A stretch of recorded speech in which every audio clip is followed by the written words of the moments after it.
Aníbal, bienvenido. Muchas gracias. Eh, ¿Qué tal? ¿Cómo te ha ido tratando la semana hasta ahora? Bien, bien. Ahora la verdad que arranque el cuatrimestre está siendo mucho más ligero que el del inicio del curso, así lo cual se agradece bastante, así que bien, bien. Qué bueno. Antes de empezar, me interesa saber un poquito más quién es Aníbal, cómo te presentarías ante la gente que a lo mejor no te conoce. Bueno, pues empezando por lo formal, pues mi nombre es Aníbal Mesa López, soy profesor ahora mismo contratado doctor del Departamento de Sociología y Antropología de la Universidad de La Laguna, del área de Sociología dentro de ese departamento. Y bueno, pues qué decir, llevo ya unos añitos en esto de la academia. Soy de esa gente que cuando acaba la carrera piensa que la vida académica es una opción.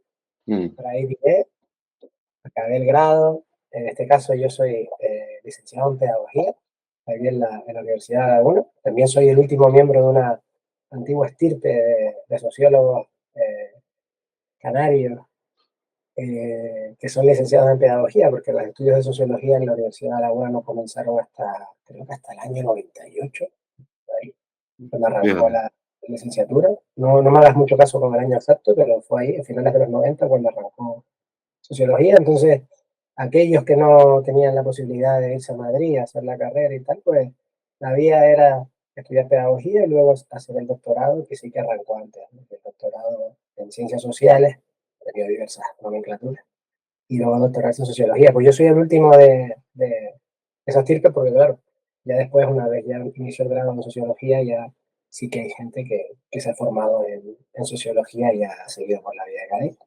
Y nada, y ahí pues cuento rápidamente un poco mi trayectoria, que tampoco es la gran cosa, ¿no? Pero empecé trabajando en cuestiones fundamentalmente ambientales ya desde la parte final de mis estudios de licenciatura, en la que ya entré a formar parte de algunos grupos de investigación. Y esa línea llegó hasta el desarrollo de mi tesis doctoral, ya específicamente sobre cuestiones de gestión del agua.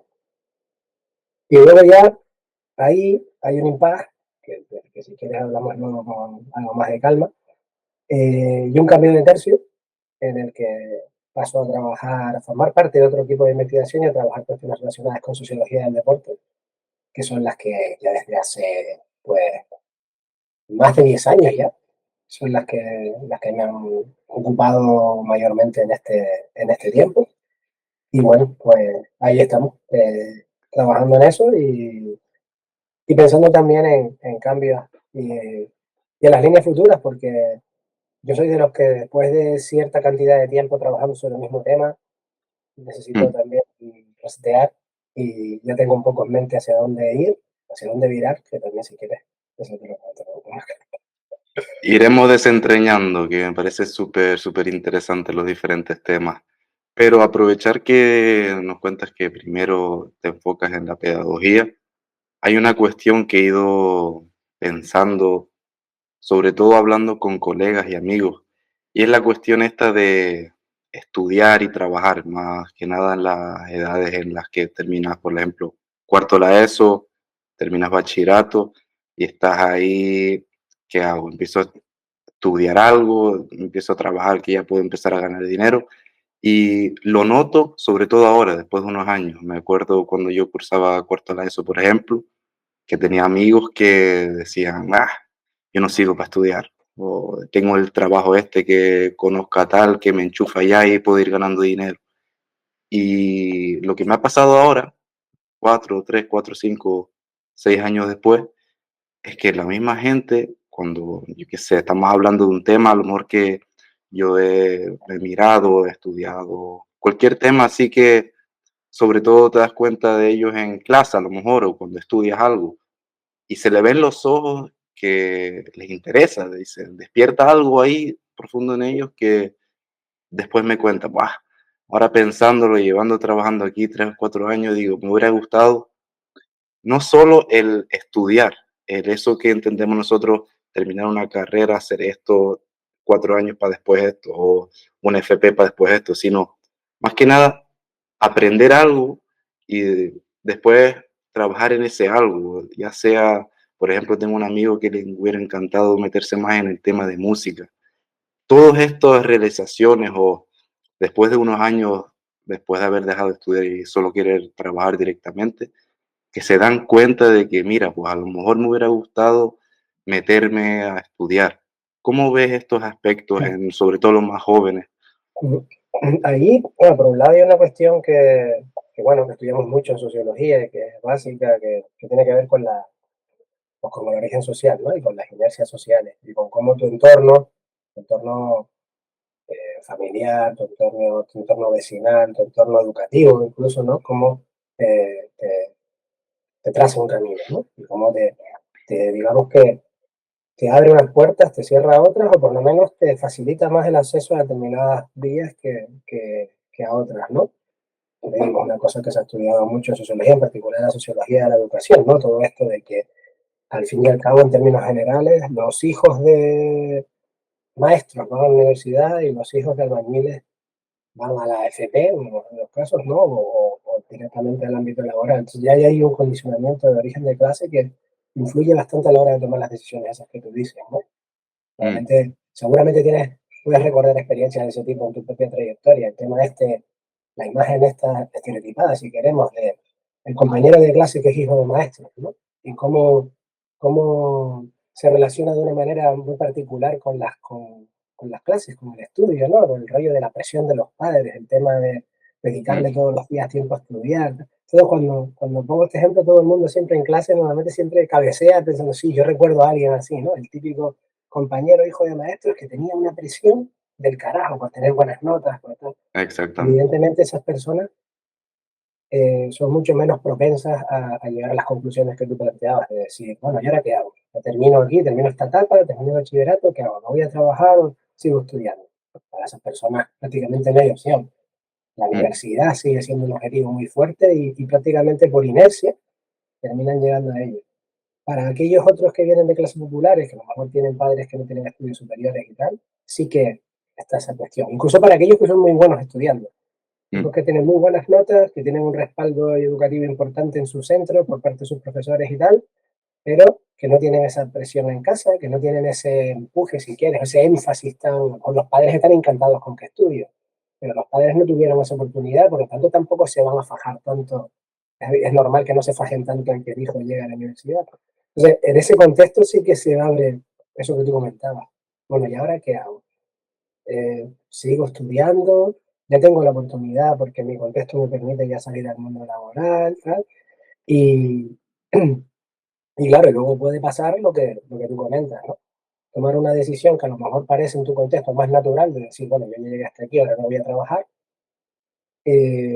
o me voy por la vía de la formación profesional y me meto a trabajar, tal, y luego unos años después decir, oye, pues a lo mejor me hubiese gustado también explorar eh, una vía, por decirlo así, más académica.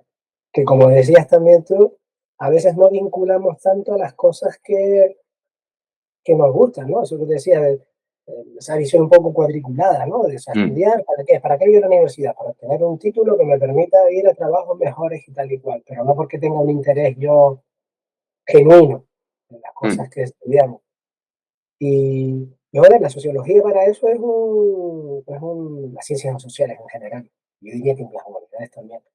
Pero que son ámbitos muy buenos para vincular tus gustos a lo que es formarte más y de la formación superior, ¿no? Yo, ahora que te escuchaba, llevo un par de años participando en el plan de difusión de los grados de la Facultad de Ciencias Sociales, básicamente las charlas que damos en el instituto, fundamentalmente alumnado de bachillerato, para explicarles qué es la sociología, qué es la antropología, y mm. animarlos a valorar la posibilidad de estudiar esas carreras. Y la charla que he llevado yo estos años se titulaba algo así como, eh, creo que era una cosa como, me puse fútbol, deporte y música, deporte, música y videojuegos, algo así, era la sociología de las cosas que nos gustan. Y lo que voy contando a los chicos es cómo pueden vincular cosas que te atraen, cosas que te interesan, cosas que en tu vida son importantes, en tu vida cotidiana, y llevarlas al ámbito académico, de hacerte preguntas, como tú decías, un poquito más profundas. ¿Por qué mm, hacemos esto? ¿Por qué escuchamos esta música? ¿Por qué nos gusta tanto el fútbol? ¿Por qué jugamos a los videojuegos que jugamos? ¿Sabes? Hacerte preguntas eh, a las que tienes que responder a través de ya de, de investigaciones de mayor calado, con una base sociológica, de una formación sociológica importante. Y luego te dice, yo creo que se produce a veces una cierta fractura a la hora de como de intentar de vincular lo que a mí me puede interesar con un determinado estudio. Y ese es un problema, porque y lo viví en carne propia. Al final, si no tienes una cierta vinculación emocional con lo que estás estudiando, aunque sea a un nivel muy básico, es muy difícil tirar para adelante. mm. A mí un aspecto que me parece muy clave aquí es el desconocer la posibilidad que hay de estudiar esas cosas. Yo cuando hablo con mis amigos, menos de un 1%, por ejemplo, saben lo que es la antropología y la sociología. Me dicen que sí, a veces para que me calle, ¿me entiendes? Y son las cuestiones que nombras tú de cuestionarse varios aspectos, el enfoque social que pueden tener varios temas. Pero es que creo que el primer paso es saber saber que existe, ¿no? Por supuesto. No sé si recuerdas, no creo que te acuerdas, hace ya un par de añitos, pero siempre lo utilizo en primero. ¿Recuerdas unos vídeos que vimos en la primera o primeras clases de introducción? Unos vídeos que tiene la UNED sobre sociología, en la que salían a la calle a preguntar a la gente qué es la sociología Exacto, y sí. daban unas respuestas súper locas, ¿no? La gente, Mm, cosas de todo tipo, ¿no? Y te echas unas risas en clase escuchándolo. sí, Siempre me gusta utilizarlo porque es divertido y porque nos sitúa en lo que tú estás comentando, ¿no? Un poco en el desconocimiento de qué es y para qué sirve y cómo puedo vincular, sobre todo el tema de cómo puedo vincular eso a mi vida. Entonces, te digo, yo me gusta mucho poner énfasis en esas charlas de difusión en eso. O sea, preguntar a la gente, ¿a ti qué te gusta? ¿A ti qué te gusta hacer? ¿A qué dedicas tu tiempo? ¿Qué es lo que te mueve? ¿Qué es lo que te emociona? Sea lo que sea, lo puedes llevar al ámbito de la investigación en ciencias sociales. Sea lo que mm, sea, da igual. Estudiamos, sabes que la sociología es difícil de definir en una frase concreta, ¿no? Te dice, que la definición formal te dice que la sociología se dedica al estudio de la realidad social. Y eso dice, ¿y? Con eso me quedo igual. ¿Eso qué significa, no? mm, Eso de realidad social en realidad es la, en el fondo la cotidianidad. En primera me sale poner ejemplos, a veces ejemplos muy tontos. ¿Por qué, igual del tipo, ¿por qué usamos calcetines? La pregunta nos la podemos hacer desde un plano realmente sociológico, o sea, explorar por qué socialmente hay una prenda que usamos que tiene la función de cubrir los pies y que empezamos a utilizarla cuando. Siempre la hemos usado. ¿Cuándo empezamos a utilizarla? ¿Por qué? ¿En qué contexto se debió a eso? ¿Qué preocupaciones sociales había sobre cuestiones de comodidad, de higiene? Tú puedes plantear cualquier tema. ¿Por qué todos los niños en un momento de su infancia, en algún periodo de su infancia, rechazan el potaje de verduras? Eso es una cuestión de gustos individuales. No, en el momento que nos damos que hay un patrón, que podemos entender mm, que todos pasamos por esa fase, ya estamos hablando de un comportamiento social. Pues entonces podemos ver por qué ideas tenemos asociadas a la verdura en nuestras sociedades, respecto al sabor, respecto a lo que es la comida, lo que es la comida apetecible y que no. Cómo construimos todo eso son cuestiones sociales y lo puedes arrastrar a cualquier cosa. O sea, a mí lo que me pasa un poco en esas charlas, Samuel, es que cuando empiezo a hablar de lo que yo hago estudiando el fútbol y explico, mira, pues yo siempre soy el típico pibe que ha mamado fútbol desde pequeñito, bien, la lógica de muchos, de empiezas a jugar con 8 años, hasta hice todo el fútbol base, tal, todo, siempre jugando y tal, siempre he consumido mucho fútbol, tal cual. Y con otros dos compañeros también sociólogos que tienen el mismo perfil, en un momento dijimos, bueno, ¿y por qué? Ya que esto es nuestro rollo, es nuestra vida, mm. ¿por qué no nos metemos a investigar cosas al respecto de su impacto social y tal? Y ese fue un poco el inicio, ¿no? Y lo puedes hacer con lo que quieras, con eso, con la música, te gusta el tema de los videojuegos también, que por cierto ese es un tema el que quiero empezar a investigar ahora, porque otra de mis pasiones son los videojuegos, y ya llevo teniendo en la cabeza, ¿no? La idea de empezar una línea de investigación sobre el impacto social de los videojuegos. Sobre todo me interesan mucho las cuestiones de las narrativas. Un ejemplo que suelo mm, poner mucho en esas charlas mismas es, les digo a los pibes, piensen en los videojuegos, la gente que juegue mucho. Cuando un videojuego nos plantea eh, cómo va a ser el mundo en el futuro, cuando un juego se plantea, eh, arranca en un momento del futuro, ¿cómo suele ser el futuro que nos plantean esos videojuegos? Se suelen decir, jodidísimo, en general jodidísimo. Los juegos, ¿no?, que plantean, es el año 2150, ¿no? Todos esos juegos que hablan sobre el futuro tienen un corte, o muchos de ellos tienen un corte de ese post-apocalíptico, de un mundo que se va al carajo, ¿no? Si te vas a las series de televisión o al cine, mm, también te encuentras un poco lo mismo, ¿no? Entonces, ¿qué dice eso de cómo nos entendemos a nosotros mismos como sociedades? ¿Qué mm, reflexión estamos haciendo sobre el punto en el que estamos? Ahora, cuando analizamos nuestro presente y nos obligamos a pensar en nuestro futuro, no solemos pensar en un futuro mejor del mm, presente que tenemos. Solemos pensar en un futuro peor porque a día de hoy estamos identificando unos problemas sociales, de tipo ambientales, de tipo de desigualdad social, de tipo de conflictos culturales y tal, en la que no somos optimistas con respecto al futuro. Entonces, las narrativas de los productos culturales, te digo, ya sean videojuegos, sea cine, sea series, sea literatura, sea arte, ¿no?, nos dice mucho sobre cómo nos estamos entendiendo hoy a nosotros mismos y cómo nos percibimos como mm, sociedades, ¿no? Entonces, todo eso me parece apasionante.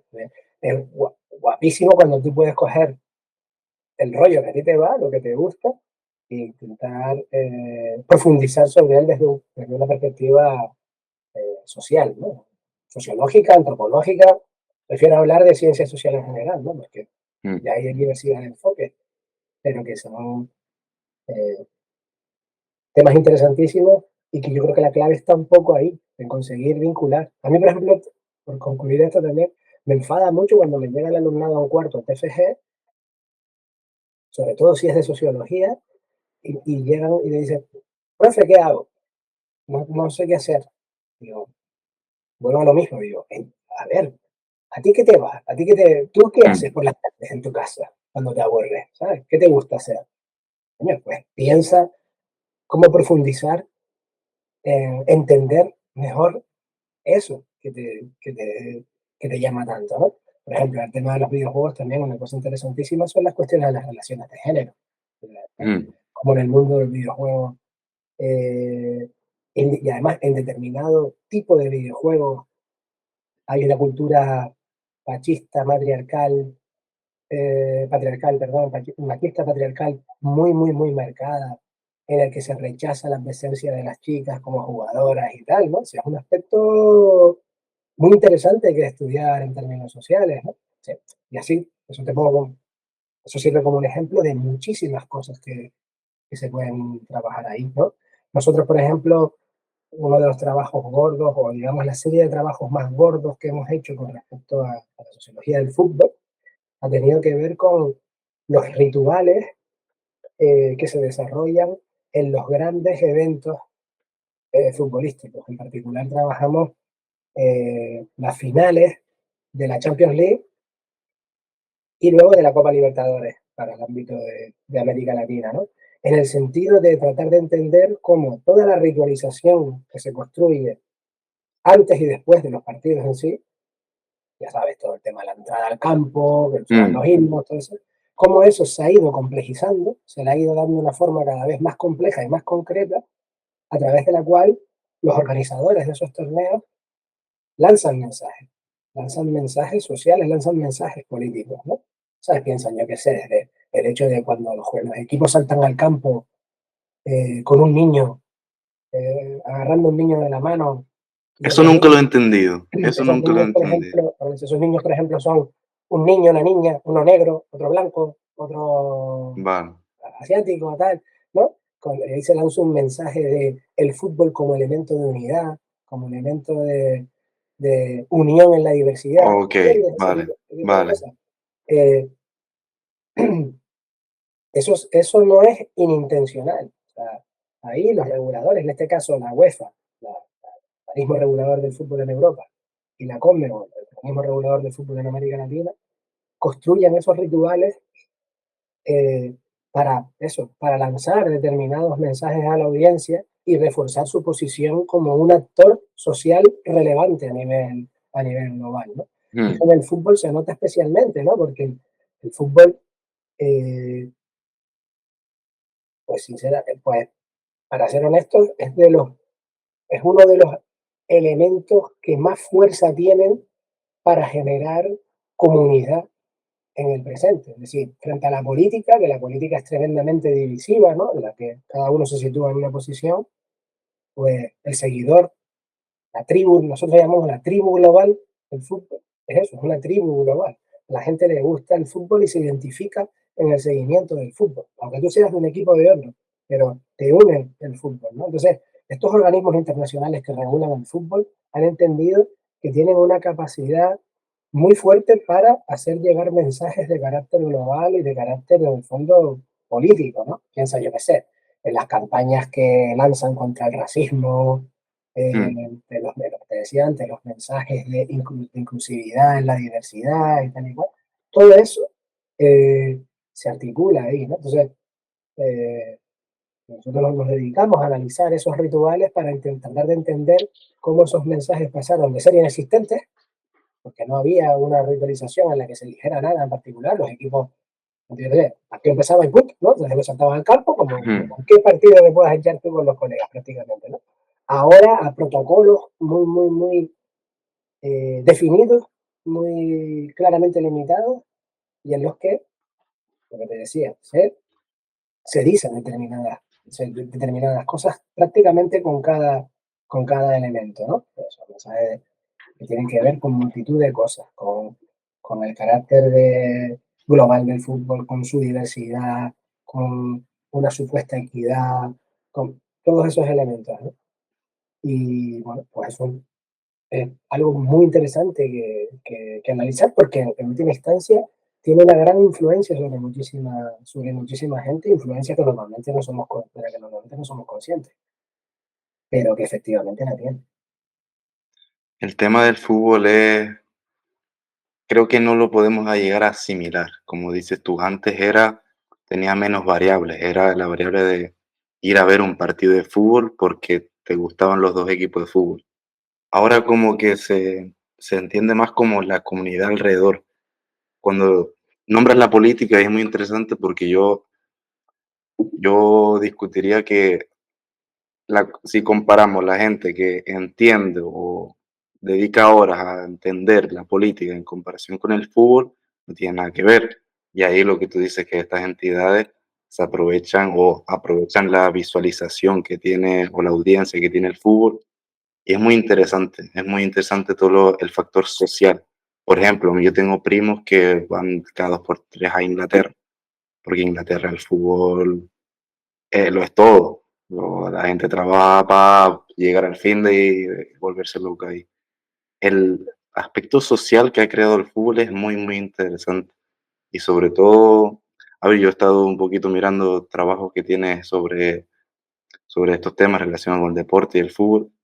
Y es muy interesante analizarlo a través de la sociología, creo. Tiene muchos aspectos. Tú has nombrado algunos que son muy interesantes, pero el aspecto de unidad siempre me ha parecido muy curioso. Se ve mucho también en el mundial, que 2 personas no se conocen para nada, no tienen nada en común, sino una cosa, están apoyando al mismo equipo. Y de no conocerse de nada, y el equipo, por ejemplo, marcar un gol y abrazarse y todo. Ese aspecto, desde una mirada un poquito más sociológica, ¿cómo se puede llegar a entender esa unidad a través de? Sí, es complejo. A nosotros una de las cosas que planteamos en los trabajos tiene que ver un poco con incluso con su simplicidad, por ejemplo, con el carácter simple del juego en sí. ¿Vale? Al fin y al cabo, el fútbol son unas pocas reglas, ¿no? Hay unas 14 reglas básicas Mm, que definieron el juego, ¿no? Y que son fácilmente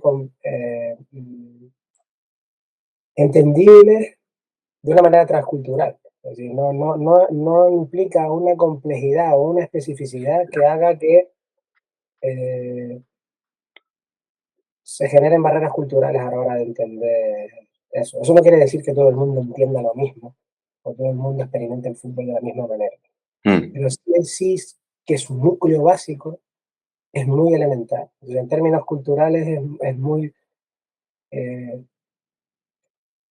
es muy fluido. O sea, yo creo que ahí está un poco la base de su proceso de globalización. Muy mm, sencillo de entender, muy sencillo de adaptar y, y básicamente si te pones a mirar incluso la historia, ¿no? Del fútbol, se ve de una manera clara, ¿no? Cómo a medida que los ingleses que lo inventan en su forma moderna empiezan a salir, pero claro, que también es muy importante que el papel que tuvo Inglaterra como imperio, más que como creador del fútbol moderno en sí, como imperio en el sentido de que Inglaterra tenía mucha influencia internacional, con lo cual eh, hay un flujo de ingleses, ¿no? Eh, constante hacia otras partes del planeta. A medida que estos ingleses que ya están jugando fútbol empiezan a salir, todos los países tienen una historia muy similar de adaptación del deporte. Es muy fácil, ¿no? Los ingleses iban con sus industrias mineras, en el caso de España, ¿no? En España el decano, el equipo que se considera decano, el primero de fútbol en España es el Recreativo de Huelva, asociado a las minas de, de, de Río Tinto, de la provincia de Huelva, minas que explotaban multinacionales ya inglesas, en las que esos trabajadores ingleses que iban a trabajar ahí a las minas, en su tiempo libre, jugaban al fútbol. Los locales, la gente local, empezó a ver a esos ingleses dándole patadas a un balón y dijo, oye, está guapo y tal, empezaron a jugar. Y esa historia la puedes ir repetida en casi todo. Otra que conozco bien es en México. En México, el decano del fútbol mexicano es Pachuca, un, un estado y ciudad de la zona central del país, también exactamente el mismo asunto. Minería, en una zona de minería, los mineros ingleses llegaron allí, establecieron su explotación minera, empezaron a jugar al fútbol y los locales mexicanos empezaron a verlo y dijeron, oye, eso está guapo, me gusta, ¿puedo jugar? Pues empezaron a jugar.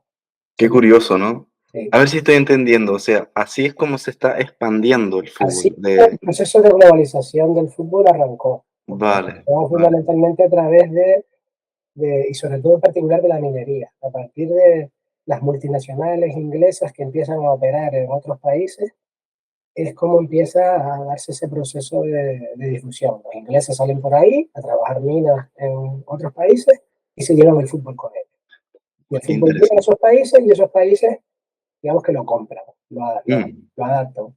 Y lo adaptan con sus peculiaridades culturales, porque evidentemente no se juega el fútbol igual en Inglaterra que en España, que en Argentina, que en Brasil, que en Japón. mm, Se juega distinto.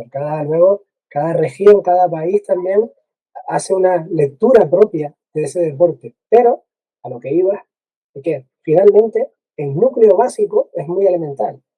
Dos porterías, un balón, eh, 22 jugadores, 14 reglas básicas y a jugar, ¿no? mm. Eso ha tenido esa simplicidad ha hecho que yo creo que es una de las cosas que explica que se haya difundido de una manera tan amplia. Y yo creo que en el fondo, ya más yendo a lo que preguntabas específicamente de la unión que genera entre las personas, esa misma simplicidad explica un poco ese asunto. Al final, esa simplicidad también eh,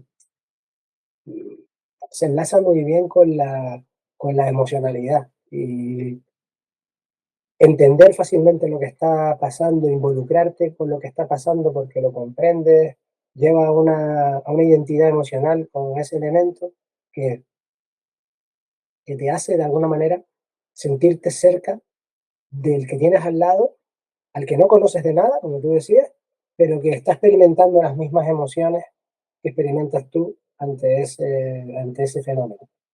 Mm, Y tú dirías, bueno, eso puede pasar con muchas cosas, pero otros fenómenos culturales son más complejos. Quiero decir, intenta trasladar el ejemplo a, yo qué sé, la música, ¿no? Pues tú puedes estar escuchando un grupo de heavy metal y disfrutarlo un montón, te encanta emocionalmente, te pone la piel de gallina, los pelos de punta, los vives, y la persona que está al lado puede gustarle o o puede no gustarle. Es decir, ahí ese fenómeno cultural tiene una mayor complejidad, tiene una composición distinta, y entonces la identificación, bueno, puede darse o no puede darse con ello. El fútbol es tremendamente simple, es increíblemente simple. Es una expresión deportiva y física muy, muy elemental. Si te vas a pensar, son patadas a una pelota, son patadas a una cosa redonda. mm, ¿Ya? No tiene, es muy fácilmente practicable en la calle, aunque no tengas recursos. Esas historias de nuestros padres, nuestros abuelos que hacían con lo que trancaban, hacían una cosa redonda y tal y cual, y ya con eso tirabas, no te hace falta nada más. Ni siquiera, en última instancia, ni siquiera te hacen falta portería, porque puedes mm. jugar a fútbol sin Mira los necesidad brasileños, por de, ejemplo, de la que anotarse, lían después. ¿sí? No hace falta, realmente, no, es para darle patadas a un balón, pasárselo. O sea, esa simplicidad yo creo que genera esos vínculos emocionales, pero es un aspecto siempre difícil de definir claramente, ¿no? A mí, por ejemplo, me llama mucho la atención en el sentido que tú decías, de hay veces que te puedes encontrar a gente reflexionando sobre su identidad nacional incluso, ¿no? Sobre sus propios países y terminan llegando a la conclusión de que prácticamente lo único que los une como ciudadanos de ese país, pues es a lo mejor el fútbol, ¿sabes? Eso te lo ves, por ejemplo, en estados que han tenido historias de conformación de la identidad muy complicadas, es decir, estados en los que, por llamarlos así, estados débiles, estados identitarios débiles, en los que a la gente le cuesta mucho identificarse como ciudadano de ese país. O sea, lo eres en términos formales, pero Mm, emocionalmente te cuesta porque te ves muy diferente del otro. ¿Vale? Tienes otros compatriotas que son de ese país igual que tú, pero con los que no tienes nada que ver. ¿Vale? De eso en España sabemos un poco, ¿no? Por la propia sí, cotidiana, no sé, sí. por intentar situarlo aquí, pues eso, como de un, un vasco y un andaluz, por poner, vestir otra vez de estereotipos también, un poco y tal, ¿no? Ambos son españoles, pero hay una diferencia cultural importante y entonces cuesta en cierta medida que ambos se identifiquen como parte de lo mismo, como parte de una misma entidad y que hagan bandera de ser español, ¿no? Porque Mm, eso encierra una complejidad que debilita en parte, una identidad, una cierta identidad común.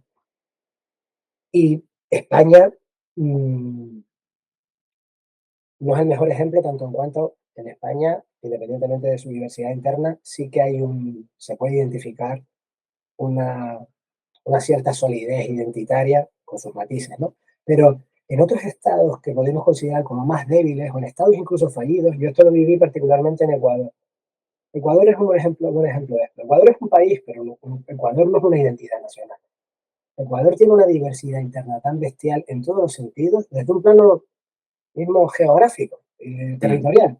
Hay eh, más o menos mitad de la población vive en la costa y la otra mitad de la población vive a 5.000 metros de altura vale. en los Andes, ¿no? Entonces, hay como unas divisiones internas muy, muy, muy fuertes.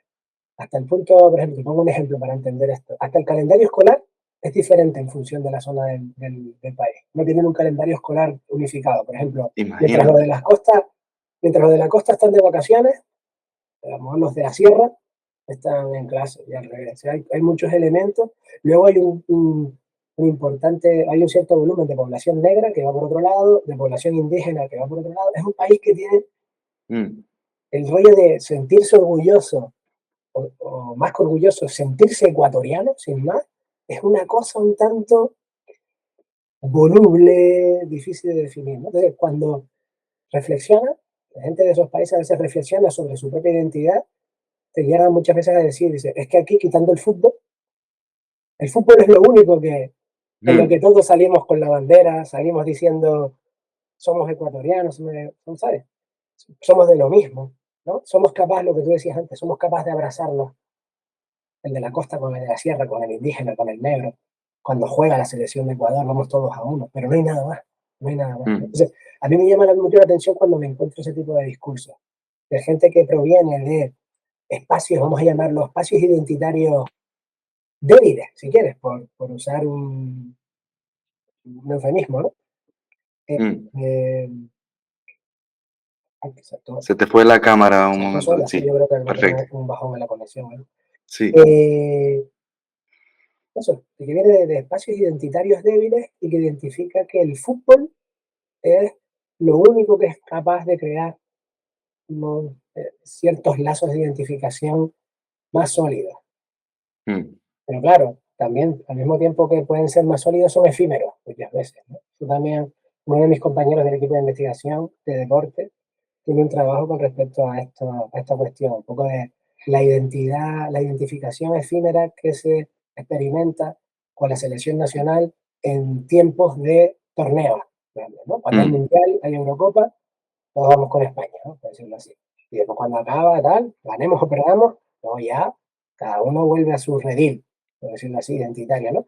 Pero en ese momento sí es algo que une, aunque te digo, tiene un carácter, también es interesante analizar el carácter efímero de esa unión, ¿no? Esos dos que dices tú que se abrazan en el estadio viendo un partido, luego salen a la calle y se pegan, ¿no? Es muy interesante cómo el fútbol facilita esa, esa necesidad o sentido de pertenencia que tenemos los humanos, ¿no? Como tú dices, de una manera tan simple que es un juego al final. Ese es otro aspecto que me parece muy curioso, la necesidad a lo mejor del juego para la sociedad, para los vínculos, porque es a lo mejor algo tan simple que a su vez crea una estructura alrededor muy compleja en el sentido de que tiene muchas variables diferentes y crea cosas. Pero volviendo un poquito a este sentido de pertenencia, es lógico al final, porque somos gente, bueno, los humanos necesitamos otros humanos al final. Y si a través del fútbol, que es algo tan simple, consigues esa o cubres esa necesidad de pertenencia, es muy, muy curioso. El tema del juego, que, que estabas nombrando también los videojuegos, también está cambiando un poquito. ¿Cómo ves este? Porque hay un debate muy grande, porque el fútbol al final lo jugamos, vas al barrio, conoces gente que habías visto de vista, empiezas a jugar con ellos, pues con la excusa del fútbol. ¿Cómo ves ese cambio a lo virtual? ¿Sigue estando esa esencia? ¿Cambian algunos factores? ¿Cómo lo ves? Es interesante porque, y de hecho es una de las, digamos, de las cuestiones propositivas que hemos planteado con los trabajos estos sobre el ritual que te decía, tiene que ver un poco con la transformación de ese sentido de pertenencia, el sentido de comunidad. Eh, por situarte, em, nosotros nos preocupamos por estudiar esta ritualidad de la que te hablo. Los rituales han sido un ámbito de investigación al que se han dedicado fundamentalmente los antropólogos históricamente. El estudio de los rituales, imagínate, hasta la composición, ¿no? Los rituales de comunidades locales, ¿no? Los rituales de las Mm. tribus que estudiaban los viejos antropólogos, por decirlo así, ¿no? Ver qué rituales hay que construyen comunidad, ¿no? ¿Qué es lo que hace esa gente junto, ¿no? ¿Qué celebraciones, qué ceremonias, qué tal? ¿Qué rituales tiene que son los que le dan, los que construyen el sentido de pertenencia dentro de la comunidad? Eso tenía un carácter, el estudio clásico de los rituales tiene un carácter muy local. Cada comunidad, los rituales son situados dentro de una comunidad, un grupo de personas que se sienten parte de lo mismo, que tiene un sentido de pertenencia construido a través de estas ritualidades y a través de esas ritualidades eh, no solo lo construye, sino lo consolida y lo reproduce, que tiene un carácter local, ¿vale? Entonces, cuando nosotros empezamos a pensar en términos de rituales para el fútbol, lo local ya no tiene sentido a ver, sí que hay, por supuesto que hay rituales locales, ¿no? Pero cuando intentamos estudiar el fútbol como un fenómeno social más amplio, ya excede el carácter local. O sea, el ritual que se puede desarrollar en el previo de la final de la Champions League, evidentemente no es un ritual de carácter local. Al Mm. contrario, es un ritual de carácter global. Y de hecho, la forma de enviar el mensaje está mediatizada a través de la reproducción televisiva, a través de los medios de cómo lo consumimos. En el estadio realmente hay cuatro gatos en términos de la gente que está Mm. expuesta. Lo importante es lo que se ve por la tele, lo que ven millones y millones de personas, ¿no? Sí. Entonces ahí es donde a nosotros se nos ocurrió pasar de hablar de ritual a neorritual, eh, pasando al mismo tiempo de hablar de tribu a hablar de tribu global. Entender que se puede hablar de una especie de tribu global del fútbol, en el sentido que te decía antes. una persona, dos personas, digamos, culturalmente totalmente opuestas, ¿vale? Se encuentran y se entienden y se sienten formando de una parte de una misma comunidad en relación con el fútbol, ¿vale? Yo me puedo sentir muy lejos culturalmente de un chino de Shanghái, por ejemplo, no compartimos idioma, no compartimos costumbres, ¿verdad? Pero tanto en cuanto nos gusta el fútbol, consumimos ese fútbol y tal, ahí hay un punto de, no solo de conexión, sino de sentido de pertenencia del que hablabas y de la formación de una comunidad, ¿vale? Entonces, aquí que estamos hablando, estamos viendo, eh, estamos presenciando una transformación del carácter territorial de la construcción de ese sentido de pertenencia. El sentido de pertenencia tradicionalmente, ¿con qué se construye? Pues, ¿con quién se construía? Con el que tienes al lado. Mm, ¿Con quién te sientes tú más cercano? ¿Con tu vecino o con el chino?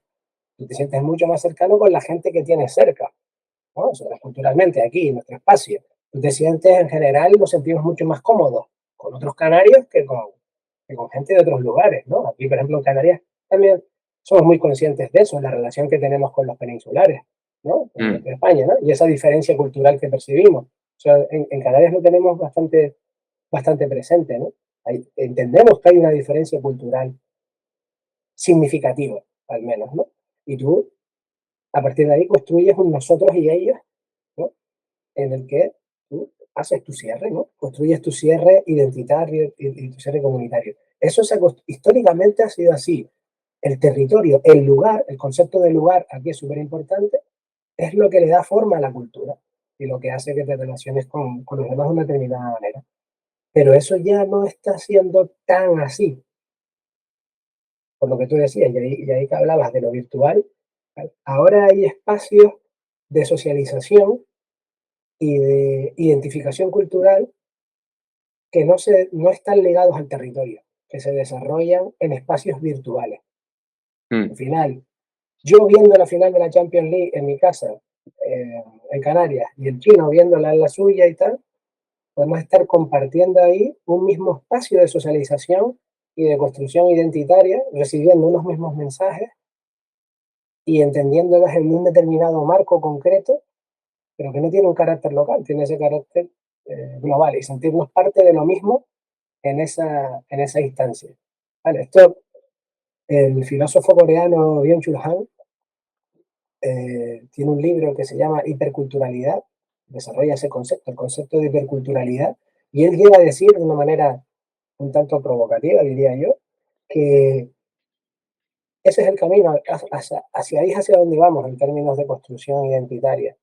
La cultura ya no se va a adquirir más, así, en el lugar en el que estás. La cultura se va a adquirir en la red. ¿Vale? Vamos a pasar de la cultura a una hipercultura. La base de tu socialización y tu construcción identitaria y de quién vas a ser tú como persona, la base de eso se va a dar en la red, se da en las redes, en la relación que tienes con los demás en las redes. El espacio de socialización y de base cultural ya no es territorial, sino virtual. Ese es el fundamental. Esto, te digo, para mí es un tanto provocativo en el sentido de que yo considero que todavía la base territorial de la cultura, donde uno nace y con quién uno crece a su lado, sigue teniendo una dimensión muy, muy importante. Pero lo que sí es cierto, dentro de lo que dice Han, y lo que sí es indudablemente cierto, es que los espacios de socialización y, en definitiva, de construcción cultural y de construcción identitaria virtuales eh, no han hecho más que crecer y siguen creciendo, son cada vez más relevantes. ¿Vale? Entonces, mmm, estamos ante una lógica que plantea, por lo menos de cara al futuro, si queremos decirlo así, plantea un escenario significativamente diferente. ¿Vale? Un escenario en el que ya, eh, lo que te decía, ya no podemos... Eh, un momento, Samuel, por favor, ¿no me das un momentito?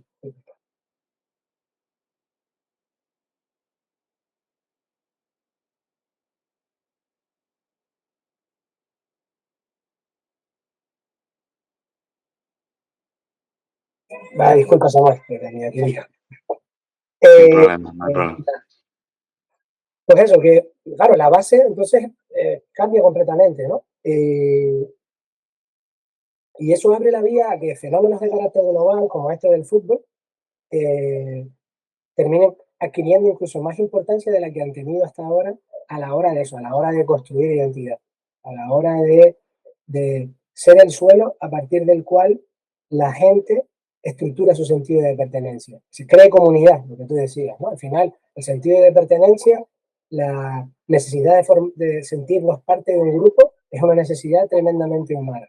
Y en los tiempos posmodernos, modernos en los que vivimos, en los que muchas esferas comunitarias de nuestra vida se han ido disolviendo, piensa por ejemplo en la familia, ¿no? Como la familia extensa y tal ha ido desapareciendo hacia formas de familia mucho más nucleares, más individualizadas, como toda la vida comunitaria de los barrios, ¿no? Esa idea de que antes en el barrio todos los vecinos se conocían y ahora prácticamente no conoces puede que no conozcas a ninguno de tus vecinos. O sea, muchos espacios de la vida se han ido individualizando, entonces hay que cubrir una necesidad de comunidad, de pertenencia a Mm, una comunidad. muy interesante eso que dices ahora. Y el fútbol ofrece, siempre lo ha ofrecido, pero claro, ahora estamos hablando de que hay muchas esferas en nuestra vida en las que los lazos comunitarios se están rompiendo, ¿no? Entonces el fútbol ofrece la posibilidad de satisfacer esa necesidad de sentirnos parte de esa comunidad. Y eso ahora, lo que te decía, se ve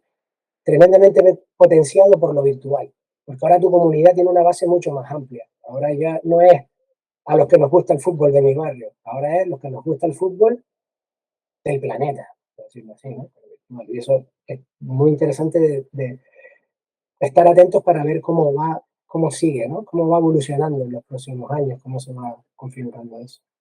El aspecto ese geográfico me parece muy, muy interesante que, por ejemplo, una persona que vive en un pueblo más pequeño, donde, como estamos hablando, ese sentido de comunidad es más cercano con sus vecinos, cuando a esa misma persona, por ejemplo, eso me pasó a mí cuando empecé a estudiar, me metes en la laguna, que cada vez que salgo veo a gente diferente, cambia.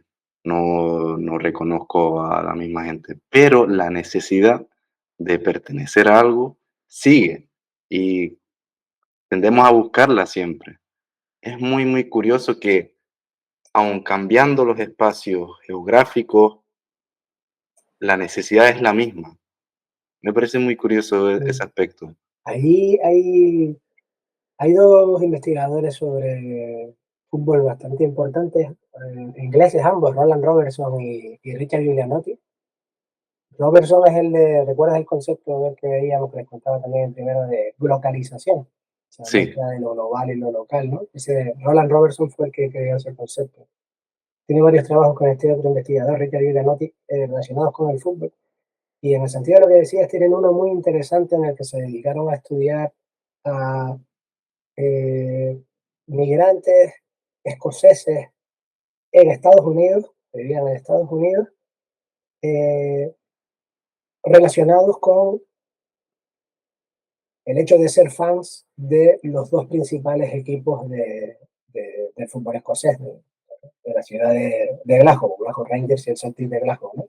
Entonces, básicamente lo que trataban de hacer era ver cómo ellos articulaban su identidad como eh, escoceses, incluso, a través de su fandom a estos equipos de fútbol y cómo eso encajaba dentro, creo que era, me parece que el ámbito era dentro de la ciudad de Nueva York, pero eso no me hace mucho caso, pero vamos, cómo eso encajaba dentro de un país extranjero y cómo la propia definición que esos sujetos hacían como aficionados de esos equipos se rearticulaba por el hecho de estar fuera del país. Sí, por ponerte un ejemplo. A lo mejor sí, yo vivo en Glasgow, ¿no? En Glasgow, yo tal, y me gusta el fútbol y tal, y soy del Celtic, no sé qué, y de los partidos y tal, pero bueno, aparte. Pero luego me voy a vivir fuera y allí me vinculo con otras personas de mi comunidad a través del fútbol y potencio mi identificación con respecto al fútbol. A lo mejor yo cuando estaba en Glasgow, pues iba de vez en cuando al estadio o veo los partidos por la tele, pero si se me salta uno, no ¿sabes? No sigo a tope la actualidad, si estoy haciendo otra cosa y me pierdo un partido, pero a lo mejor me voy fuera y al vincularme a través de ese vector identitario, ese elemento de repente pasa a convertirse en central de mi vida. Entonces, no hay un solo partido en el que no vaya al pub a verlo, y no hay una sola tarde entre semana que vaya con el resto de la gente Mm. a hablar sobre fútbol, tal cual, ¿sabes? O sea, como un elemento que te ayude a, a cubrir esa necesidad de la que tú hablabas, ¿no? A que yo estoy en un espacio diferente, pero tengo necesidad de conectar con gente, tengo una necesidad comunitaria interna que satisfacer, ¿no? Y en esa situación, el fútbol es un elemento que suele ser un buen canalizador de esas necesidades, de la satisfacción de esas necesidades. A través del fútbol me conecto, sé que me puedo conectar con la gente y eso hace que mi relación con el propio fútbol cambie también. ¿Crees que se mezcla un poco con lo que estábamos hablando en el principio de cómo nos influye nuestro entorno también? Como que veo que se mezcla el sentido de pertenencia con, mira, estos son las cartas que tengo, esto es las 5 personas con las que estoy pasando la mayoría del tiempo. En cuestión de tiempo, si todos están obsesionados con el fútbol y a mí me gusta un poquito, pues al final, ¿tú crees que eso, al final acabas jugando fútbol o te acaba gustando más de lo que te gustaba? Inevitablemente, creo que eso bastante gente estaría de acuerdo. ¿Crees que ahí se tira más por la necesidad de pertenencia o por la influencia del grupo hacia el individuo, a lo mejor? Hombre, yo creo que en última instancia es el mismo proceso. ¿No? O Vale. sea, sí, evidentemente, claro, aquí es una cosa que se retroalimenta. Aquí entramos en que es que primero el huevo o la gallina. Claro, el fútbol es un elemento de tanta influencia y tanta importancia social, tiene tanta relevancia social, que lo habitual es que en prácticamente cada comunidad en la que pienses, cada comunidad, cada grupo de individuos, el fútbol tenga, es muy probable que el fútbol tenga una importante relevancia dentro de ese grupo. ¿Vale? Eh, entonces, claro, intentar distinguir es complicado ahí, porque forma parte del mismo proceso. El fútbol facilita esa identificación, pero al mismo tiempo es porque el fútbol es importante y le importa a mucha gente. Piensa en la manera en la que te presentas a veces cuando conoces a gente nueva, ¿no? Mm, Tradicionalmente más entre los chicos que entre las chicas, pero ahora cada vez más. También las chicas se han incorporado al fútbol. Pero cuando entras a conocer a alguien nuevo y tal, pues una de las primeras preguntas que haces es, ¿te gusta el fútbol? Sabes que hay una alta probabilidad de que la respuesta sea que sí. Estás preguntando por algo que te gusta a ti, pero no, es más difícil. Es más, a una pregunta del tipo, mira, yo qué sé, ¿te gusta el cine gore? Por ejemplo. te la juegas Llegar, más, te la juegas más. claro, a esa pregunta vas a llegar siempre más tarde. Tienes que Mm, indagar previamente más, hablar más con la otra persona para ver si esa pregunta puede llegar a tener sentido en un momento dado. Sin embargo, muy de primeras, al poco de conocer a alguien, eh, ¿te gusta el fútbol? Es una pregunta en la que sabes que hay una probabilidad más alta de que te conteste que sí. Y eso siempre que no hayas recibido previamente indicadores. Pues claro, no están los indicadores externos, como el fútbol, como fenómeno, lo invade todo. O a veces tú quieres conocer, no conoces a nadie, quieres hablar con alguien, ves a un pibe que tiene una camisa de un equipo de fútbol y ya sabes, yo te está diciendo que pues... Yo recuerdo muchas experiencias particulares, personales así. En los contextos en los que, como tú decías, en los que necesitas eh, socializar de una manera muy fuerte. Recuerdo, por ejemplo, me fui el tiempo que estuve en Inglaterra para estudiando inglés y demás, que llegué solo y que apenas hablaba inglés y que tenía una necesidad de establecer relaciones. Pues, en cuanto vi al primero que estaba en la escuela, que tenía alguna cosa que me indicaba que le podía gustar el fútbol, pues no, le pregunté y empezamos a hablar de fútbol. Y a partir tirabas de por ahí. ahí, claro, se tiene esa, como fenómeno global que es, y como te decía antes, tan fácilmente comprensible por todo el mundo, eh, joder, ayuda muchísimo a establecer esos lazos de comunidad. Y no sé si recuerdo, ahora me viene a la cabeza también que yo solía contar suelo contarlo mucho también en clase, que incluso para aquellos que, y para dimensionar bien la importancia que el fútbol tiene también, eh, es pensar en cómo influye en las vidas incluso de aquellos a los que no les gusta nada o a los que lo detestan. ¿Sabes? Pues a veces decía, bueno, el fútbol es un fenómeno social que le importa a mucha gente, pero a mí no me importa, ¿no? Digo, bueno, puede ser que a ti no te importe, pero eso no quiere decir que no tenga una influencia fuerte sobre ti. Te pongo aquí el ejemplo de, imagínate que quedas con un amigo para ir a echarte algo y hablar, ¿no? Cuando tú llevas tiempo sin verlo, tienes muchas ganas de sentarte, echarte una cerveza y ponerte a hablar y tal, ¿no? Y entonces quedan y dicen, bueno, pues nos vemos el miércoles, venga, el miércoles a las 8 quedamos en el bar tal. Vale, perfecto, y nos sentamos y hablamos tranquilamente, nos echamos una cerveza y tal. Y entonces al rato uno cae y dice, no, ahí no podemos ir ahí, porque ahí tienen pantalla y el miércoles a las 8 hay partido de Champions. Ahí no vamos a poder ir a ese bar porque no vamos a poder hablar, porque va a estar lleno de gente viendo el partido y va a ser horrible para tener una conversación tranquila, ¿no? Eh, entonces te mm, obliga a cambiar tu plan, te obliga a cambiar tus hábitos. Es un elemento que mueve a muchísima gente y por lo tanto condiciona también a la gente a la que le importa un pimiento. mm, Y entonces en vez de ir a ese bar al que querías ir a echarte una cerveza, pues te vas a una cafetería que no tiene tele para poder hablar con tu colega tranquilamente y tal. Y, entonces hay que entenderlo desde la perspectiva de las ciencias sociales. A partir de ahí es donde te tiene que hacer la cabeza, donde tiene que hacer un clic en la cabeza de decir, hostia, esto es súper importante. Si llega a provocar ese tipo de cosas, es súper importante. Lo triste en esto es que hasta para las propias sociólogos eso ha sido difícil de comprender hasta hace relativamente muy poco. Y yo diría que todavía hoy existe cierto estigma en el ámbito investigador a la hora de estudiar estos temas. Nos pasa cada vez menos, pero todavía nos pasa que tú vas a un congreso de internacional de sociología genérico, en la que hay muchas, están todas las sociologías de, ¿no? Y van a las cosas y, ¿usted qué te dedicas? No, nosotros nos dedicamos al fútbol y tal. Hay todavía una cierta recepción un tanto, no quiero ser muy duro con la expresión, pero te diría que eres un tanto paternalista. O sea, ustedes se dedican al fútbol. ¡Ay, qué chachi! ¡Qué cosa más mm, curiosa, qué interesante! Te tratan como si estuvieras dedicándote a una cosa que no tiene valor, que no es tan importante como la sociología del trabajo, la sociología de la educación, la sociología mm. política. Vale, o sea, todas las grandes, ¿no? La sociología de género, si quieres, las relaciones internacionales, todos los grandes temas, ¿no? La No se estructura lo toman tan social, en serio, a lo la mejor. desigualdad social.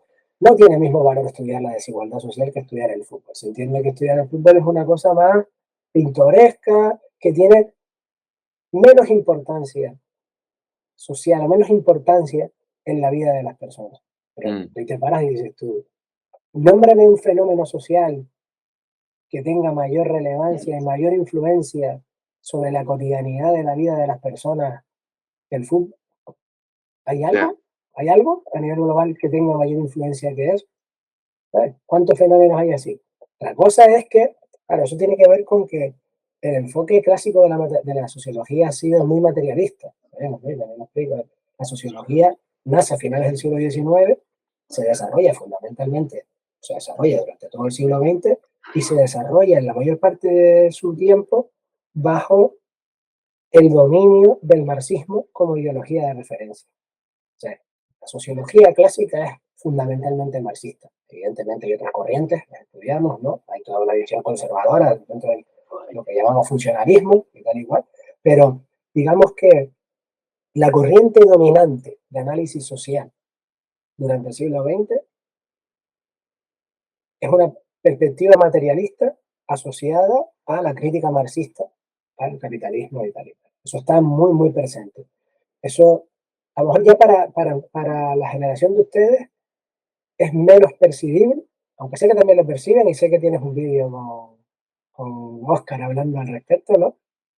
Eh, porque ya yo creo que ustedes se están encontrando ya con una generación de profesores que ya no responde tan claramente a sus esquemas, pero para el tiempo en que yo estudié, que tampoco hace a inicios de siglo, ¿no?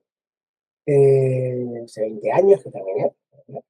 Ahí, por ejemplo, el grueso de profesores de sociología que yo tuve tenían formación marxista, venían del marxismo. mm, Prácticamente todos los que tuve, quitando algunas excepciones, pocas, venían de formación marxista. Entonces el enfoque es muy materialista. Lo importante que es, ¿cuáles son las cosas importantes? Las materiales, los recursos, la riqueza, ¿sabes? Entonces, lo importante de analizar es la desigualdad social en términos de recursos materiales. Entonces, el estudio de la cultura, de los fenómenos culturales, tradicionalmente ha quedado en un segundo plano. mm. Entonces, fenómenos sociales como el fútbol, como cualquier otro que quieras, ¿sabes? Como la música, como el cine, tal cual, se entienden como estudios menores, otra vez por utilizar una palabra suave, sin mucha carga peyorativa. Se entienden como cosas, bueno, como de nicho, cosas más menores que tienen menos importancia. Pero, claro, eso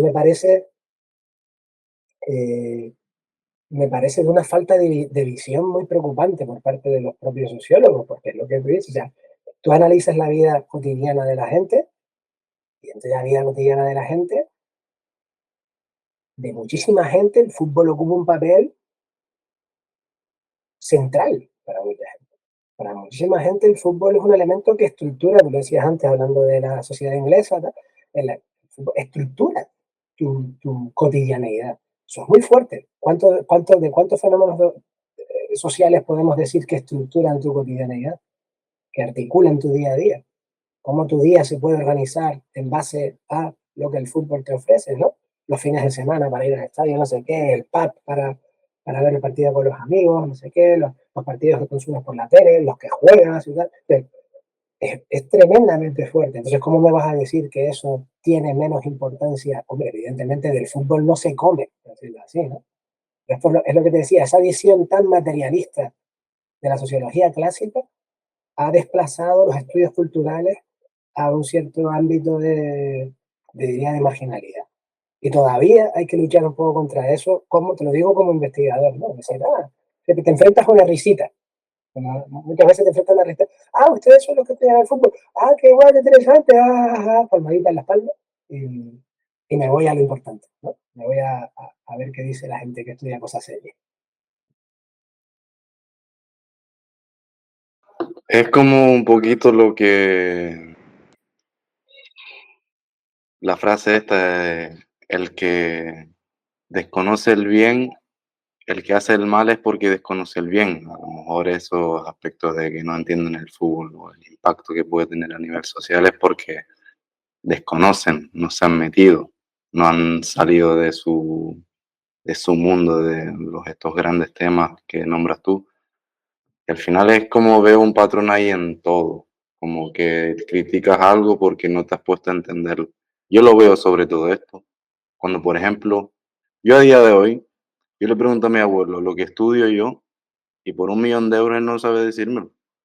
Y no solo lo que estudio yo, sino a lo que sirve. A mi abuelo yo le digo que yo estudio, por ejemplo, antropología, primero que en su vida ha escuchado eso, y otro aspecto es su contexto. Él tiene bueno, él o su generación, creo que coincidimos en eso, tiene una visión hacia el trabajo, por ejemplo, que trabajar es romper piedras con tu cabeza o si no, no estás trabajando.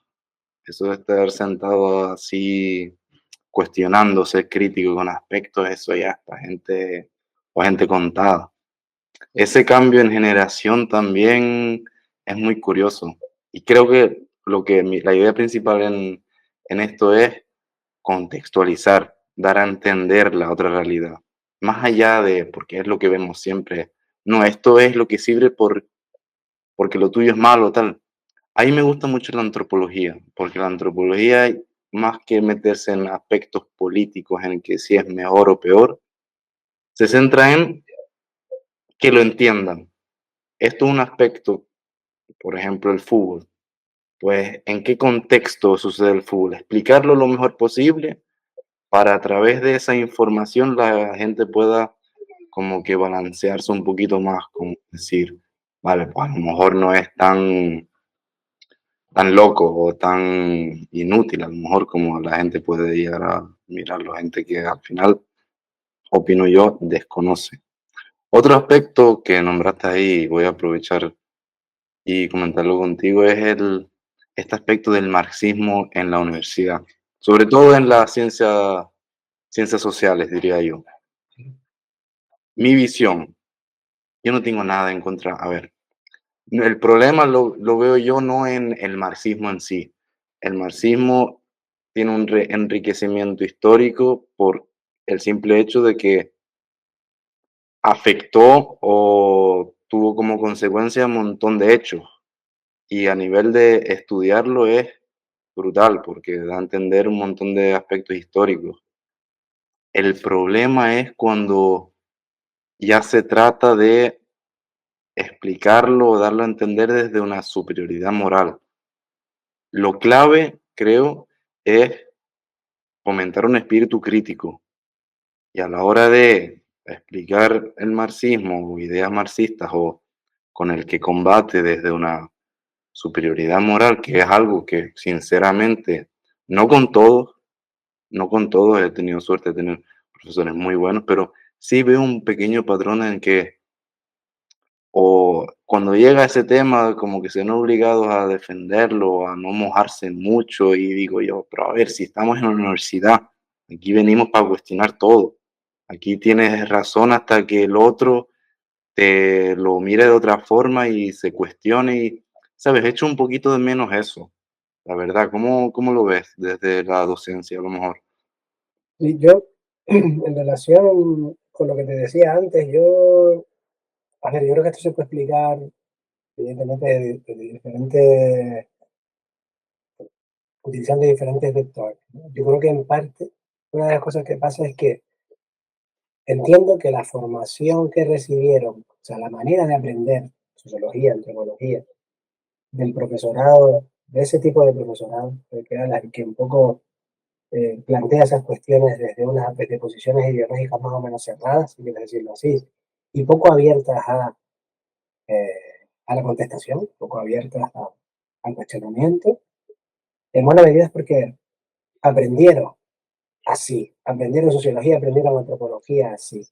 Hay que entender que, eh, por supuesto, yo no estaba ahí, pero por lo que, por lo que me cuentan compañeros mayores y tal, la universidad en los años, ¿qué quieres? Los años 60, los años 70, los años 80, estaba muchísimo más politizada que hoy, y eso también estaba también, como consecuencia de esa politización, era mucho más dogmática que la actual. Es decir, había una manera de acercarse al conocimiento, eh, casi te diría como fuente de iluminación. Esa idea de salir del rebaño, por decirlo así, ¿no? Mm, Estamos todos en un rebaño hasta que vamos a la universidad y aprendemos la verdad, ¿no? vale. Y durante mucho tiempo el marxismo se entendió como esa verdad iluminadora a la que accedía cuando estudiaba eh, eh, ciencias sociales en general, ¿no? Humanidades en la universidad. Yo decía el tema de las consecuencias de que el marxismo, como corriente ideológica, dominara tanto tiempo el COTADE. Porque realmente desde que, ¿recuerdas aquello que decíamos? Se dice mucho de cómo Weber escribió, se dice esa frase que se dice que Weber escribió contra el fantasma de Marx. Mm, Muchas veces analiza que buena parte de las obras o cierta parte de las obras de Weber son una respuesta directa o un intento de dar una respuesta directa a las ideas de Marx. Porque Weber, a inicios del siglo XX, ya estudió en un contexto que estaba totalmente imbuido de las ideas de Marx, ¿no? Y de las ideas marxistas. Eso va desde la primera década o segunda década del siglo XX hasta los años 80. O sea, todo ese tiempo es un tiempo de dominio de esas ideas dentro de la forma, por decirlo así, oficial, y pongo las comillas con los dedos, de enseñar las ciencias sociales en general, ¿no? Entonces, claro, en muchos casos, Samuel, eso se convirtió prácticamente en una verdad incuestionable. mm, Muchos se formaron así, ¿no? Hasta los años, hasta que a finales de los 70, y para el caso de España yo te diría que bien entrados los 80 y hasta los 90, empiezan a tomar más forma las ideas postestructuralistas, las ideas que empiezan a cuestionar el marxismo como única forma de hacer una crítica social poderosa, hasta mm, que eso no sucede, es muy tarde, era marxismo o vacío, marxismo o muerte. O sea, no había la forma de analizar la sociedad desde con una perspectiva crítica, respondía casi única y exclusivamente a esa forma de ver las cosas. Entonces, yo creo que en buena medida eso hace que el profesorado que se formó así tienda a ser poco receptivo a las críticas hacia, hacia, hacia esas ideas, ¿vale? Y poco abierto a eh, cuestionarlas o permitir que se cuestionen, ¿no? Eso de que hablas tú, me gusta eso que dijiste un poco de esa cierta superioridad moral. Eso siempre estamos muy asociado a la izquierda en general, mm, el marxismo en particular. mm, Esa superioridad moral frente a otras posiciones ideológicas. Porque el marxismo, las ideas progresistas en general, si quieres, como te voy a decir más ahora, son las que, son las que están del lado bueno de las cosas, ¿verdad? mm. Que se preocupan por los demás, se preocupan por la igualdad, porque ¿vale? Entonces, eso yo creo que lleva a que las cosas se planteen muchas veces de una manera un tanto maniquea en el sentido de buenos y malos y no aceptar de buen grado que se pueda tener posiciones mm, que hagan una crítica fuerte de eso. Y a mí particularmente es una situación que cada vez me incomoda más porque yo no creo que sea nuestra función como profesores. eh, yo te diría que evidentemente no vas a plantear las clases o tu actividad docente desde una neutralidad ideológica o política, porque eso es absurdo, porque todos, Imposible, se podría decir. posible, exacto, porque todos estamos situados y todos nos hemos formado, todos tenemos, es como si quisieras intentar plantear las clases desde una situación eh, mm, acultural, por decirlo así, ¿no? O como si te pensaras que puedes llegar a estar libre de etnocentrismo. Mm, Eso es imposible. Tú puedes ser consciente de que el etnocentrismo es un problema y tenerlo presente, pero intentar minimizarlo, pero evidentemente tú eres de un lugar concreto y de una cultura concreta. Tu mirada siempre va a estar sesgada por por la cultura que has aprendido. Entonces, del etnocentrismo en última instancia es imposible escapar. Lo que podemos hacer es ser conscientes de lo que implica e intentar situarlo en cada situación social que vivimos, ¿no? O analizando. Con esto pasa un poco lo mismo, ¿no? O sea, yo creo que en términos de, de política y de ideología, yo creo que lo que se trata de, como tú decías antes, es intentar comprender los fenómenos sociales. Y los fenómenos sociales se pueden comprender, por supuesto, desde diferentes perspectivas. Pero a partir de la base de que hay una manera correcta de mirar las cosas, de ver las cosas y de interpretar las cosas, me parece, me parece muy peligroso, sobre todo si hablamos del ámbito universitario. Y como tú dices, hay gente que teniendo unas ideas muy fijas, comprende eso bien y hay gente que no. O sea, esto quiere decir el rollo de que hay, por decirlo así, lo intento ejemplificar de una manera un poco abstracta, pero hay profesores muy marxistas que si tú eres abiertamente liberal, conservador o ultraliberal o anarcocapitalista, te van a escachar y te van a hacer la vida un poco imposible. Y hay otros profesores marxistas muy cerrados que sí entienden que su rol no es ideologizar a nadie y que si tú, siendo un anarcocapitalista convencido, haces un análisis social adecuado con las herramientas que tienes que hacerlas y con argumentos sólidos, puedes tener una matrícula de honor. ahí Pero, está la clave. claro, Yo creo que ahí está la desgraciadamente, lo que yo veo, desgraciadamente, es que todavía, no te diría que es dominante quizás, pero sí que hay una perspectiva en profesores que yo no entiendo que es el profesorado general de mayor edad, que le cuesta un poquito más hacer ese esfuerzo, entender eso, entender que, que nuestro rol no va por ahí. Y cada vez va menos por ahí, ¿sabes? Porque es que ya incluso, es que el rol en general del profesor universitario ha cambiado mucho. antes de Internet, que realmente es en términos sociales, hasta anteayer, tú ibas a la universidad a escuchar al profesor porque el profesor es el que atesoraba ese conocimiento. Ese mm, conocimiento está en los libros, pero los libros los libros me los tienen que traducir. Me lo traduce el profesor. El profesor en última instancia es el poseedor de ese conocimiento que yo vengo a adquirir. Tenía ese carácter incluso si quieres medio sacralizado, ¿no? Esa figura, ¿no? Eso ya no es así. Ya esa información que ustedes van, ese conocimiento que van a adquirir, ya está ahí a su disposición. Y mucho más ahora con la red, está ahí.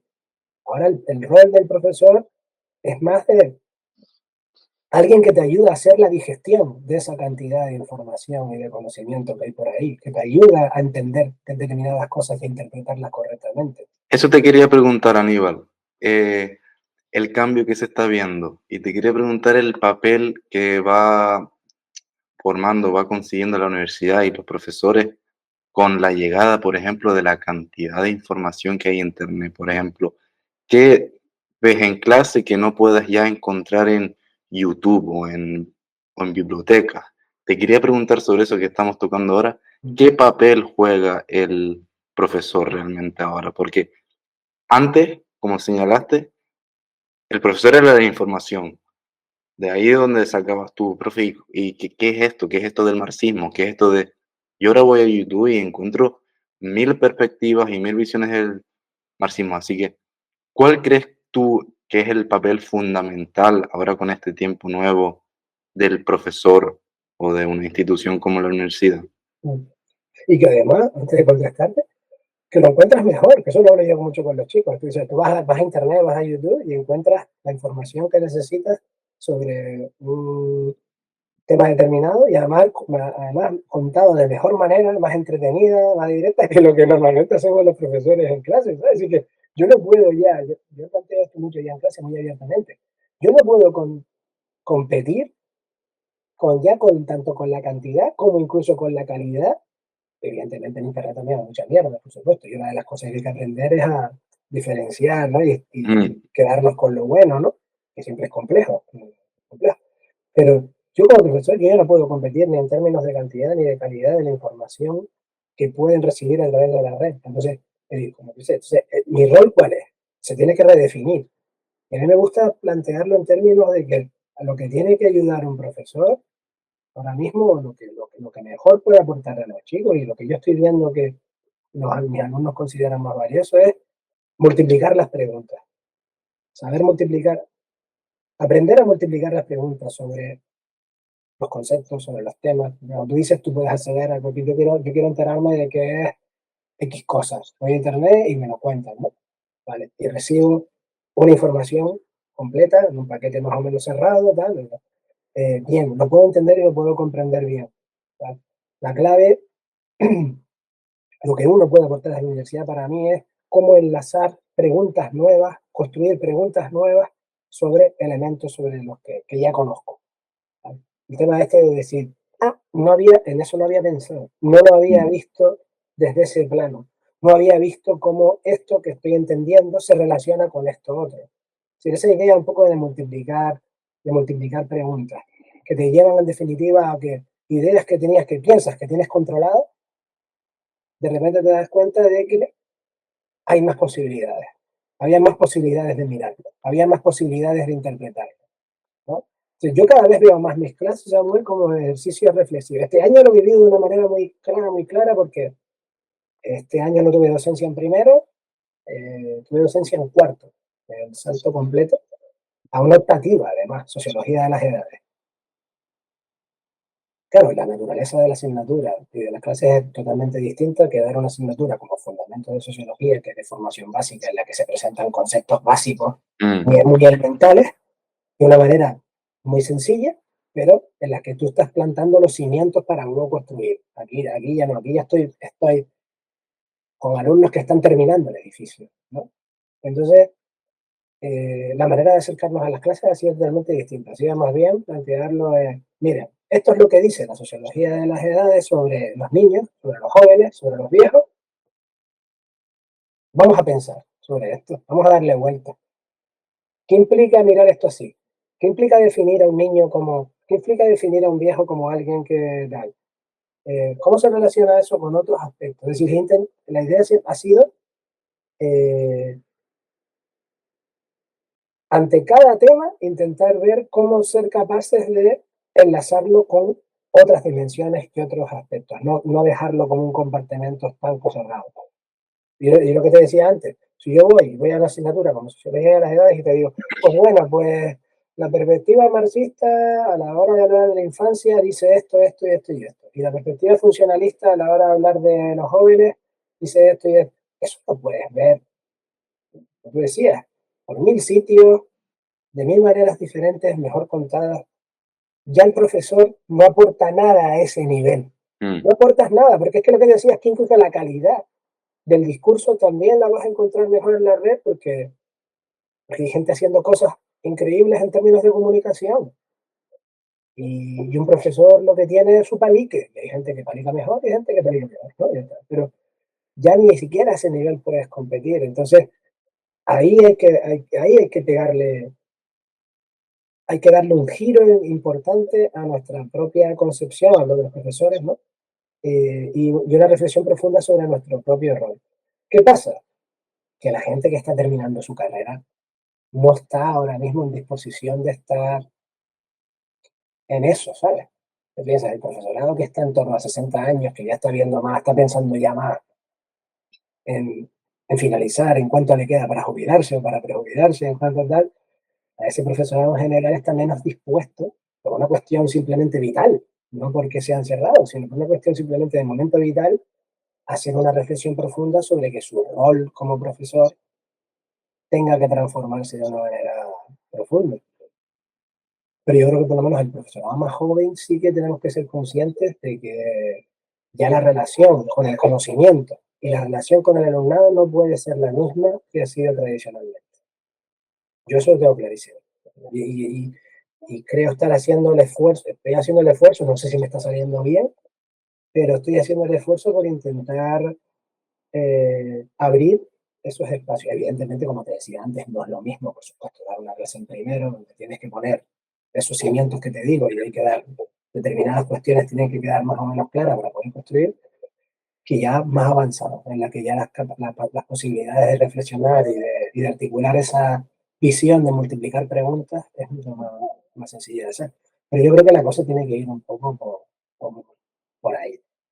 Si la universidad pretende sobrevivir en el medio a largo mm, plazo, porque bueno, ahí te diría que hay un cierto rum rum. O sea, cuando uno se para ahora a pensar en términos un poquito más amplios y piensa en el rol que está jugando la universidad en la sociedad actual, pues empiezan a saltar ciertas dudas. Hay una pérdida de legitimidad de lo mm. que la universidad ofrecía, importante. Y eso se manifiesta en muchos aspectos. Eh, y luego hay determinados desarrollos sociales y determinados cambios que también están afectando a cómo se percibe la universidad y lo que la universidad ofrece. Mira, yo pongo, por ejemplo, cada vez me encuentro, me resulta más común hablar con compañeros, profesores universitarios, que en muchos casos son parejas que tienen hijos, que son, o sea, ambos son profesores universitarios y que no les preocupa para nada que sus hijos no lleguen a la universidad. En muchos casos prefieren que vayan a una FP Mm, porque entienden que en la FP ha cambiado mucho en España, ya, afortunadamente, ¿no? Entienden que una FP superior ofrece un acercamiento hacia cuestiones más concretas que puedan ser de más de interés para sus hijos y que además tengan un mejor encaje con el mercado laboral y con todo esto, ¿no? Cuando eso antes casi que era un anatema. O sea, un profesor universitario, ese niño, esa niña tenía que ir a la universidad de cabeza, pues si no es una decepción tremenda, ¿no? Y ahora cada vez veo que es más común que un cuestionamiento de la universidad bastante fuerte a nivel interno, a nivel de nosotros mismos. Que luego también tiene que ver con otras cosas que ya se exceden de la conversación, pero que sería interesante analizar.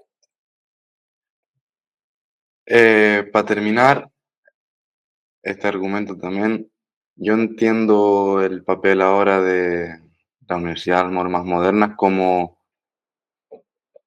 el profesor, sobre todo en las últimas etapas, como dices tú, en cuarto y así, cuando ya hay una base, porque en primero, mucha gente que está averiguando lo que es la sociología y cuando una vez tienes esa base es cuando puedes muchas veces discutir más profundamente o más o mejor los temas, pero ya hay información.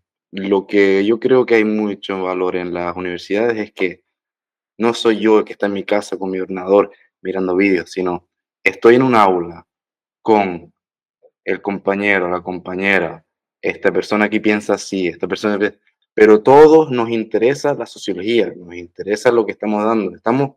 Tenemos esto en común y a lo mejor el profesor va a obtener, repito, en las últimas etapas de la enseñanza, más como moderador, más como, ¿sabes? Que mantener el equilibrio y utilizarlo como una zona de debate para cuestionar lo que estaba diciendo antes, cuestionar. Ahí creo que la universidad es muy difícilmente insustituible en ese sentido. Pero, Aníbal, esto es muy interesante. Podríamos estar aquí hablando de esto saber cuánto. Así que nada, aprecio mucho tu tiempo y al igual lo repetimos.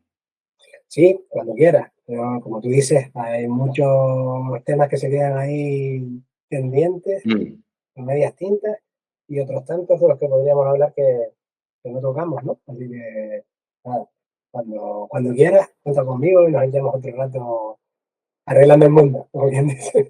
exacto. Pues muchas gracias, Aníbal. Gracias a ti, Hasta Samuel. luego, chicos.